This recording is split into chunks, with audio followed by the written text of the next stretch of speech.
Agoy to ara namahaw na ni adto na ni hapon o di ba kompleto. So karon nga adlaw mga guys, kawa man tay mahimo sa atong kinabuhi, mga adto ta sa lasang para mangawat og gulay, puslan man. Basig matingala mo nganong tayo sa among giagian, aw matik basta taga bukid, mga dato jud na sila dili magpapilde. Pag mosulod ganito sa lasang mga guys, kay kinahanglan magtara-tara sa kilid basin jay mamang. Oy, oy, oy, nganong sagbot man ang inyong gipangutlo. Oy, unsay sagbot, gulay na. Basta tiga taga bukid, di jud kakailan nga gulay ah.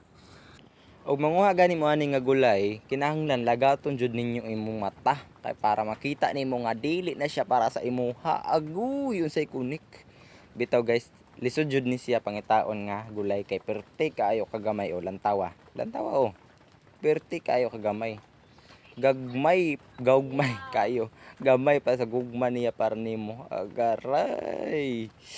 Angkol, dali-dalian ang pagpanit nimo sa ubod ng saging este kawayan kay basig maapsan ta sa tag-iyas ma.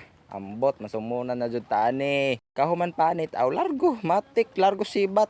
Kulirit maapsan kita na ito nijo. Trabaho maapsan kita sa tag-ija. Pagdali, pagdali, pagdali. Sa laktod nga istorya nakaabot na mi sa balay oh. Oh, di ba? Safety ang pangita. O unsaon man na? Unsaon man na be?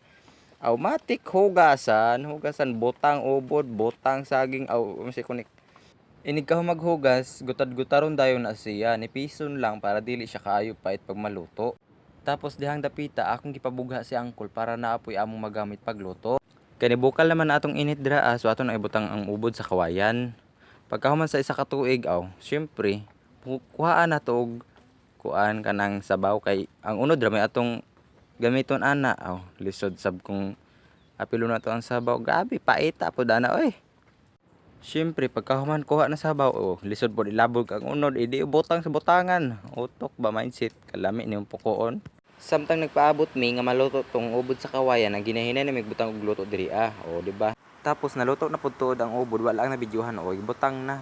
So mao na ni tanan ang finished product. O, 'di ba? Lami kayo tan-aw no. Tan-awon pa gani na anahala mga bahab na ta. Kaon ta ninyo guys. Dili ta taman. Bye-bye.